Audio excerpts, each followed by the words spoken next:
Hi friends, இன்னைக்கு என்ன காலையில் டிஃபன்னா வாங்க பார்க்கலாம். சப்பாத்தி முட்டையும் சப்பாத்தியும் போட்டு பரட்டி வச்சிருக்கிறேன். இது என்ன சொல்லுவாங்க, கொத்து புரோட்டா மாதிரி கொத்து சப்பாத்தி. காலையில் டிஃபன் மட்டும்தான். அப்பாய்க்கு கட்டன் சாயா வச்சு வச்சிருக்கிறேன். சாயை கம்மி.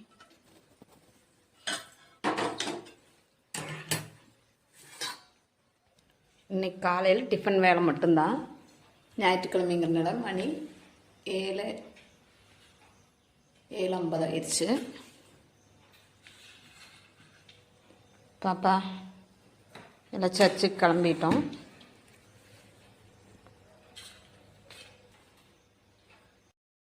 ஒரு வாரத்துக்கு அப்புறம் இன்னைக்கு தான் வானம் வெளிச்சமாக இருக்குது, மழை இல்லாமல் இருக்குது. இங்கே வா. பாப்பாவுக்கு ஜடை கட்டி விட்டுருக்கேன். ஃப்ரெஞ்ச் பேட் சீவி இந்த ஜடை கட்டி விட்டுருக்கேன். எப்படி இருக்குன்னு கமெண்ட் பண்ணுங்கள். எங்கள் வீடியோ பிடிச்சிருந்தா லைக் பண்ணுங்கள், கமெண்ட் பண்ணுங்கள், சப்ஸ்கிரைப் பண்ணுங்கள். பாய்.